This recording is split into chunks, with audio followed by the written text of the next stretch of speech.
Hey, Jeff, being in Canada, I wanted to just dig into this one little issue with you regarding the Scotiabank vault under the control of Makata at 40 King Street. There was a little confusion with just a couple of the viewers of the interview I did with Harvey Organ, in which one person in particular who lives up in that area was just convinced that Lenny could not possibly have been in the main bullion vault there at 40 King Street. Could you help us understand just a little bit about how that is laid out? Well, my understanding is that the issue didn't revolve around branch confusion. Harvey and Lenny Organ, they're certainly very experienced with this sector, and I doubt that they would have shown up at the wrong branch to have a look at the main hoard of Scotia Gold. Essentially, what was said afterwards, after the story broke and created a lot of bad publicity for Scotia, is that, a major institutional buyer came to this same vault a couple days later, and they reported that there was plenty of bullion there. They're saying that here we had a small private buyer show up at the vault and ask to have a look around, and the bullion wasn't there. But then because a large institutional holder, found that the shelves were full a couple of days later, this proves that, that Lenny Organ was mistaken. Well, of course it doesn't, because the only situation where this bank might be caught with its pants down and caught with the shelves empty is when some small private buyer showed up. Mm-hmm.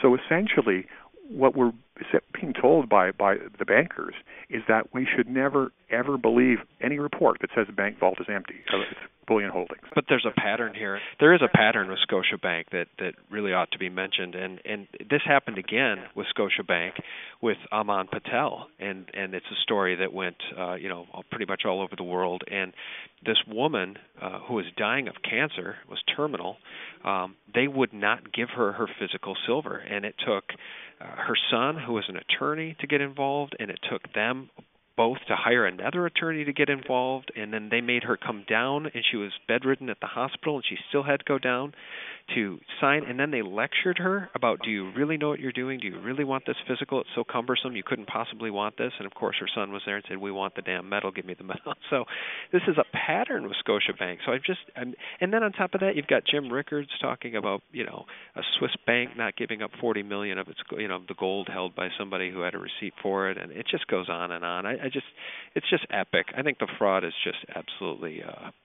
metastasized in the system so badly that it's epic. But I just think it's 10 times worse than people can even believe. Well, in that respect, what a lot of people still aren't aware of is that these bullion banks have a history of this sort of behavior.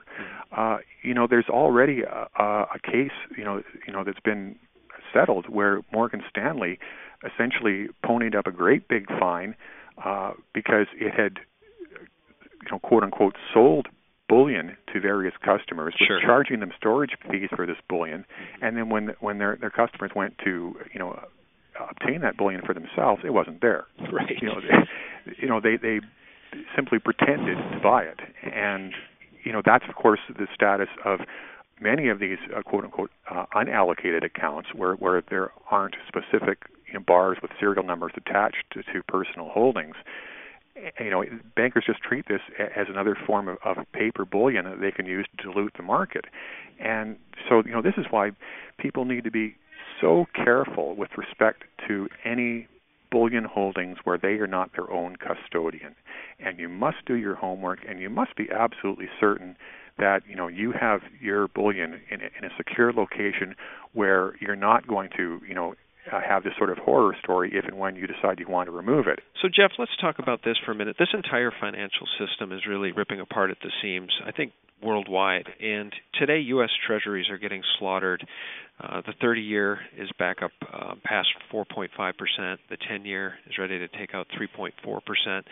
And Bernanke was on 60 Minutes just a couple of weeks ago, basically saying that he's got everything under control and that the Fed could raise interest rates in a matter of 15 minutes flat if it had to. But it looks to me as though the market is doing that job for him. Can you tell us a little bit about what this means in the bigger picture? I am very blunt about Ben Bernanke. I label him a compulsive liar. He will simply get in front of a microphone and tell whatever particular audience he's addressing at that particular moment exactly what they want to hear.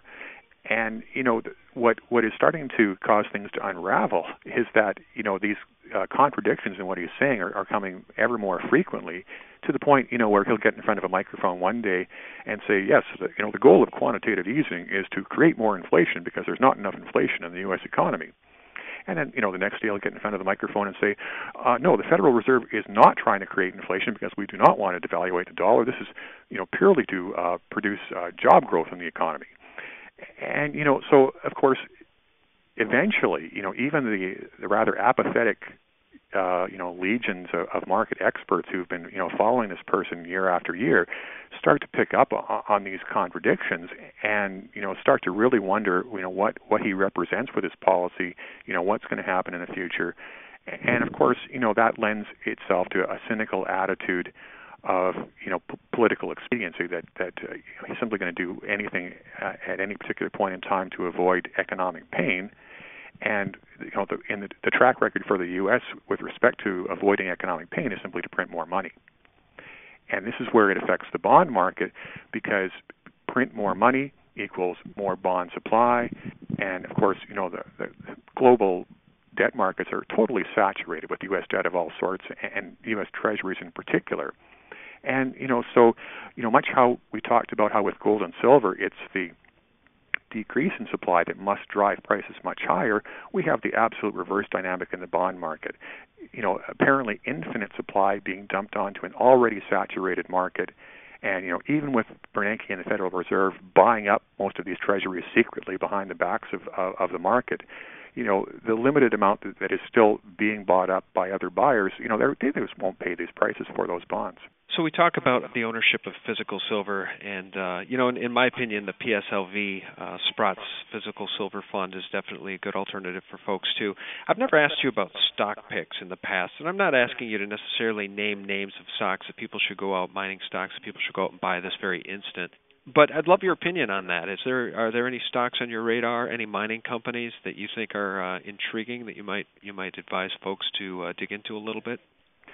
We're hugely bullish on the precious metals miners, and in fact, both myself and Brian and Chad, we were all private investors in the miners before we ever began bullion bulls. So we have a long history with these companies. We're comfortable with them, and we think that they're still considerably undervalued despite the run they've had, and have a lot more ground to progress higher in the future.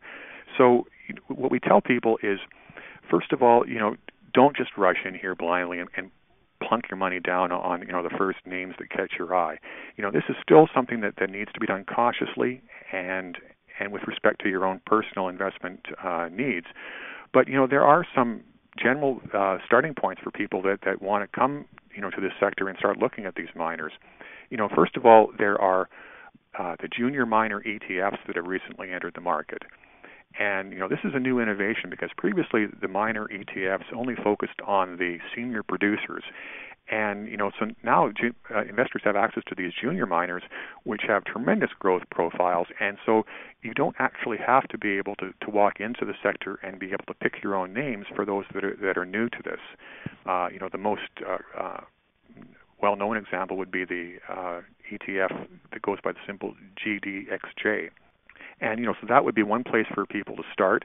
Another, sort of simple thing for investors who would like to start getting some exposure to the miners, and especially something that's going to track bullion closely.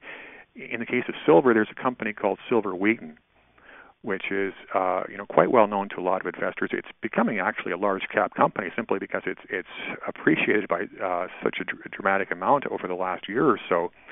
And the thing about Silver Wheaton is it's actually a bullion marketing company. It doesn't mine the silver itself. It buys silver production streams from mines at wholesale prices and then sells that silver into the market at the retail spot price that's prevailing. And, this has been a win-win relationship for both the miners and Silver Wheaton. We love the business model, and it's a company that's going to track silver very closely. So, don't mortgage the farm and go out and put every penny into this, but it's a very good starter stock for somebody entering the sector, with the proviso that because of the nature of this company, because of the popularity of the business model, it tends to be a fully valued company. You're not going to be able to get silver, wheat, and cheap, like you will with some of these mining companies. And then as investors get experience with these companies, they can start to look at them, look at their business models, which aren't especially complicated compared to a lot of other sectors, and then gradually start to build their own basket of these companies. Well, excellent, Jeff. Thanks so much for the information. And if folks want to learn more, they can find you at bullionbullscanada.com. That's right, and our material is also seen in many other places around the Internet, and hopefully many more in the future. Well, as always, we really appreciate the update. We appreciate your knowledge, your expertise, and your willingness to spend the time with us. Thank you very much, and I look forward to getting another invitation sometime in the future. And we look forward to speaking with you again real soon. You bet. Bye-bye. Bye. This concludes Conversations 8.0, and as always, guys, thanks for watching.